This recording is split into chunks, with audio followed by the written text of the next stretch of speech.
Refined, we explore Seattle's dark side. We're from Salt Lake, and you don't have anything like this in Salt Lake. The city's haunted history is exposed just in time for Halloween. Plus, there's snakes, there's wolf heads, there's all kinds of things that you can see here. He just might be Seattle's king of Halloween. We pay a visit to the most over-the-top haunted home we've ever had the horror to experience. Then, can't come up with last-minute Halloween costume ideas? Meet the local high school student who has 30 great ideas for you. Seattle Refined starts now. Hey everybody, welcome to Seattle Refined. I'm Gard Swanson. So the spookiest day of the year is finally here. It is Halloween. It's the night we celebrate ghosts and ghouls, costumes and candy, the paranormal, and of course pumpkins. And if you believe in ghosts and love all things haunted, Seattle is the perfect city for you 365 days a year. Refined recently went on the Spooked in Seattle tour, and believe me, we are still getting goosebumps. As night seeps into the city, Pioneer Square comes alive with tales from the dead. Down this dark stairway, something scary in the shadows. A museum of the macabre for those brave souls departing on the Spooked in Seattle tour. Right now we are standing in the Spooked in Seattle Death Museum, and we have a lot of creepy items in here. When people would die, that they would take their photos with their dead relatives. Also on display, tools of the trade for an undertaker. There's some different faces with different noses, and then the makeup that they would use for the viewings. We have a vintage embalming table and the fluid injector, which they would use to drain the blood. Mark Simpson is sure he saw a spirit down here. This location is haunted. One night I was getting ready to leave. I went to the back corner and turned out the lights and came back around the corner, and as I did, I saw out of the corner of my eye a dark figure, a male figure. This is the place where the journey into the unknown begins. I think there are a lot of people who are really into this kind of thing. There are a lot of people who get kind of freaked out by some of it. Our guide, Jerome, navigated streets and underground spaces in search of paranormal activity, like the ghostly goings-on at the Pioneer Square Hotel. One of those guys died. It started in the 1970s when someone died here, and the hotel manager decided to forego a funeral. Now, as the manager's looking down at the corpse, he has a flash of inspiration. If I just get rid of this body, kersplash. Some believe that the spirits of those never given a proper burial still rattle around in these rooms. The TV will pop on, start flipping stations, which is weird, but they think nothing of it, get up, turn the TV off, go back to sleep. Sure enough, a couple minutes later, it'll pop on again. Next, we went beneath a building to listen to what may be a voice from the grave caught on tape. The first voice you'll hear on this recording is the investigator. The second voice is nobody living. Some swear they've seen Eddie's apparition. The reason I like to bring people to this spot specifically is because most of the sightings, people who have actually seen a figure standing on this spot. And one last stop at the Merchant's Cafe, Seattle's oldest restaurant. Patrons had long told stories about strange happenings in the basement. Then one day a stranger walked in with a gift for a ghost. This old man walked in carrying a brand new ballerina doll and said, "This is for the little girl downstairs." Turns out there was a fire there in the 1930s, leading to a tragedy. There were two children playing down here at the time. They were a brother and a sister, and they failed to escape. Since that time, it's a little girl that we think is down here. Are there spirits haunting Seattle? The dead tell no tales, but people on the tour do. I believe in spirits of some sort, so that's why it's kind of fun, because you never know. It could be. To learn more about the Spooked in Seattle Ghost Tour, log on to the website. One of the spots not on that tour, but maybe should be, is Seattle's Sorrento Hotel. If you didn't know, it's the oldest hotel in Seattle, and a lot of history haunts this place. Since 1909, the Sorrento has been a first-class establishment located on Capitol Hill. But it also comes with a lot of stories because of a resident-friendly ghost believed to be the famous socialite Alice B. Toklas. We've definitely had people have encounters, we believe, with Alice. And there is one room in the building on the 4th floor that we hear most activity. So one of our key people on our management team went into onto the 4th floor and into this room and knocked like normal, you know, housekeeping, and she heard a voice. And she knew that this was supposed to be an unoccupied room, so she knocked again and didn't hear it and opened the door and went in, and there was just a little bit of a breeze. Hotel Sorrento has people come from all over the world to try and connect with Alice. They say some have had success, but again, don't worry, Alice is very friendly. One of my favorite parts of Halloween is seeing how far people will go to turn their homes into haunted houses. Refine's John Prentice discovered a North End home where Halloween explodes every year, much to everyone's ghoulish delight.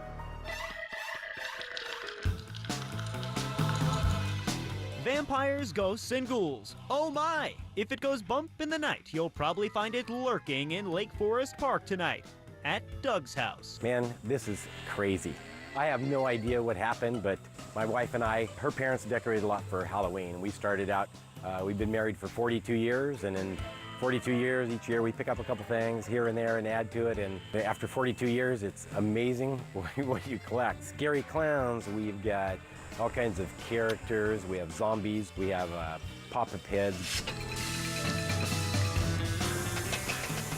We've got a guy that leaps out. Over the last 4 decades or so, Doug has been consistently upping his game, starting out with homemade stuff and now filling this spooktacular front yard graveyard with Hollywood-quality nightmares. Sherry is Doug's wife. It's a little out of control. So if you had to pick, what's your favorite thing? I think there's one head that probably is my favorite thing. Probably because everybody said it looks like me and it's pretty creepy, so that works. So that severed head in the pot there, how does it see me? I don't like it. So as you come up the steps, you trigger infrared, and then once that's triggered, there's a momentary, gives you a chance to step forward before it will blow out of its nose and squirt you. And what's going on with that garbage can over there? It looks suspicious to me. The garbage can is very suspicious. Oh my God! Last year we had like 650 trick-or-treaters. They love to come by, and you know, some of them are scared. They won't come in or won't come across the street. Most importantly, what kind of candy you got? We give out the big candy bars. The big candy bar, the old-fashioned real candy bars. Jordan is one of Doug's Halloween decorating helpers and vividly remembers the first time he visited Doug's house trick-or-treating. I was probably 8 or 9 when I met him. I was too scared to come up here, but now I'm helping him and it's really fun. It's just really amazing to know that you put so much hard work into this and people enjoy it. Is Halloween your favorite holiday? Easily. John Prentice, Seattle, Refined. If you want to learn more about that story, you know the drill. It's on the website. Looking for some last-minute Halloween costume inspiration? A local teen has you covered. Capitol High School student Molly Foote has been donning a brand new DIY costume every single day this month. So far, she's been a bowl of spaghetti, a snail, and even a piece of sushi. She appeared on Good Morning America to show off some of her creative ideas. So I have a lot of fun making these costumes. It's very simple. I just get some fabric and some paper and some glue, and it comes together. Way to go, Molly. We can't wait to see what you wear for Halloween. Seattle Refined is just getting started. We wanted to have something that really gave the feeling of the vampire and that idea that the vampire is, sucking the lifeblood out of, the human race. Vampires, villains, and more will show you where cinema's scariest bad guys are hanging out in Seattle. Plus, this is pretty much what I look like before coffee anyway, so I'm not sure how much of a stretch it is. It's not too late to get your home ready for trick-or-treaters tonight. We have some easy, last-minute, creepy crafts.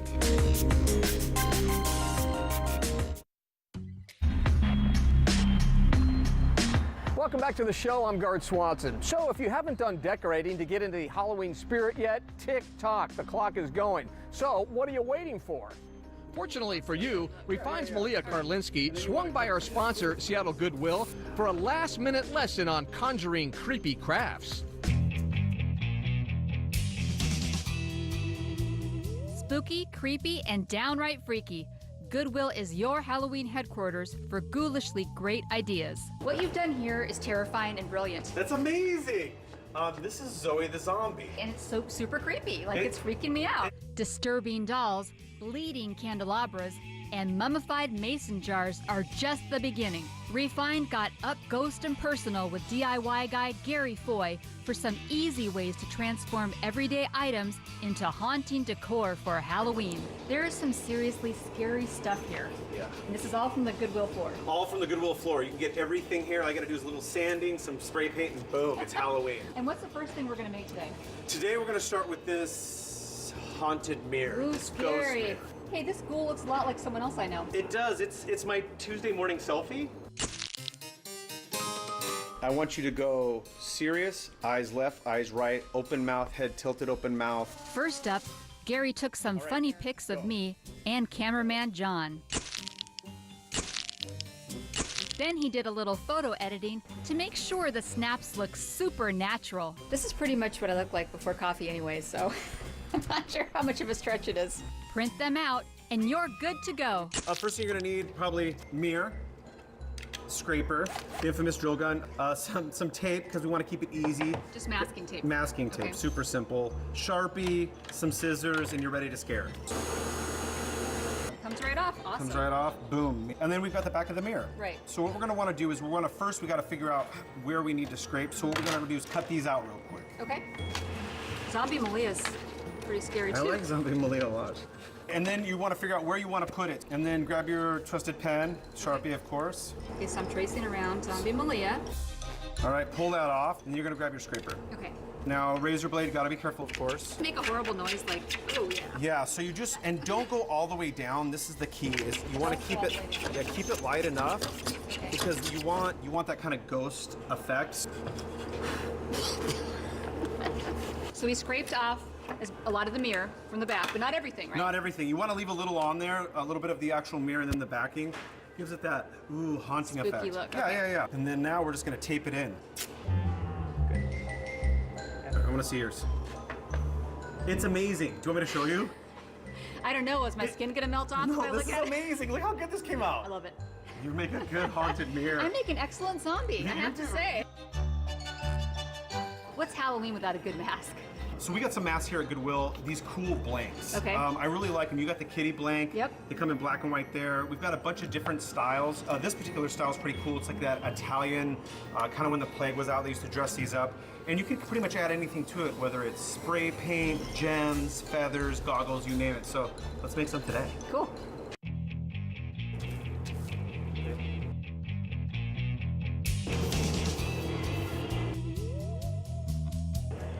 Gary, you are going to town.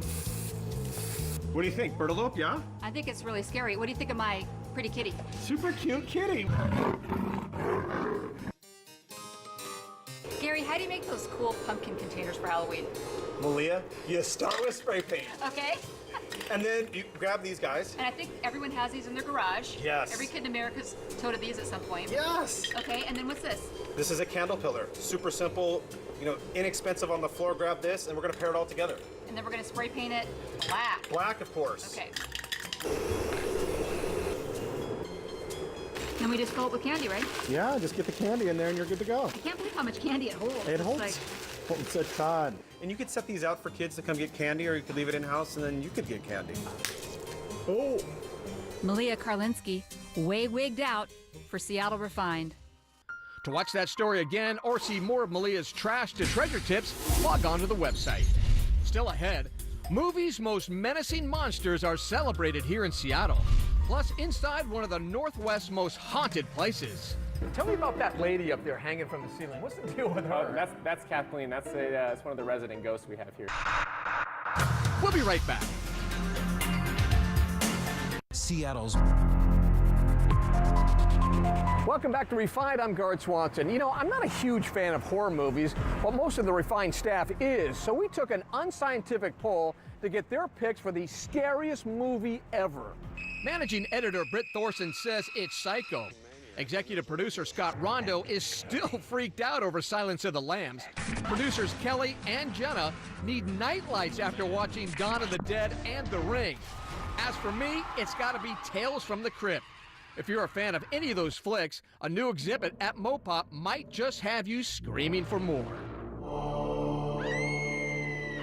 Surrounding me right now are 56 wrapped deceased bodies that you have to kind of push your way through. One step inside Mopop's latest exhibit, and you'll be transformed into a world filled with the most terrifying monsters in horror history. From a 7-foot Michael Myers mannequin to the flesh-eating creature from Jeepers Creepers, curator Jacob McMurray hopes it all leaves you feeling just a wee bit disturbed. We really want people to have to squeeze through and push through the bodies, like, you know, any number of scenes you see in a horror film where the character has to go through a meat locker or, you know, things like that. So, you know, trying to create some spaces where people can really feel a little tense and uncomfortable. If it's vamps that get your pulse racing, sink your teeth into this unholy vampire chapel. We wanted to have something that really gave the feeling of the vampire and that idea that the vampire is, you know, sucking the lifeblood out of, you know, the human race. So the outside of the chapel actually will be a continuous bleeding wall. For all fans of the undead, step right into the zombie containment area. Behind us we have some great severed heads from The Walking Dead from season 3. These were in the governor's fish tanks in his den, which is super creepy. As you come into the space, you know, clearly this is some governmental facility that some event has happened. And, you know, remnants of, you know, clearly there are people here that a zombie attack has happened. And if you go into the space right next to us, an actual zombie attack is happening. Whether you're a fan of horror or not, this exhibit is sure to scare you in the best possible way. One of the exciting things that we were able to do with this exhibition is get a lot of cool pieces I was never able to access before. So there's a lot of great 80s horror related material, including Freddy's original sweater from the first Nightmare on Elm Street. We can sort of like do things vicariously through, you know, the evil things that happen in horror film that we couldn't do in real life. Scared to Death is going on right now at Mopop, but a word of warning, it's not recommended for anyone under the age of 13. We'll be right back. If you Welcome back to the show. I'm Guard Swanson. Now, we know not everyone believes in ghosts, but that doesn't mean you can't enjoy a good ghost story. And I found a spot in Snohomish where tales of things that go bump in the night go back for more than a century. No doubt the Oxford is lively, but man, this place is super old. It has to have some cool stories in here. There is so much history here. You Guard? I am Guard. I'm Brian, I'm the owner. Welcome to one of the most haunted bars in Washington. I tried not to hesitate as I stepped up to the bar for some liquid courage, preparing myself for some pretty spooky stories. Ooh. All right, tell me about this place. Well, the Oxford was built in 1890. It's 127 years old. 10 people have died here, 2 were murdered, 8 of natural causes. Kidding? No. 10 people have died in this building? Correct. Yeah, it's one of the most haunted buildings in Washington. So tell me about that lady up there hanging from the ceiling. What's the deal with her? That's Kathleen. That's one of the resident ghosts we have here. As the story goes, Kathleen ran the brothel upstairs way back in the 1800s, and her death was just a little unsettling. She was decapitated in the clawfoot bathtub that we still have upstairs. Murdered upstairs? Yep. So she's one of the 10 that have died in this building? Correct, yes. This place is creepy. No matter where you turn, there's a story. Like police officer Henry, who was murdered right here. Yeah, he was stabbed, died, and rolled down the steps. What's the most recent ghost story you've had in this space down here? Actually, about a month ago, I was here about 2 o'clock in the morning. I had a band member. She was finishing up, you know, packing her stuff in. She didn't know the place was haunted, so she runs downstairs. She's in there for 10 minutes. She comes up laughing up the stairs, and I'm like, "Everything all right?"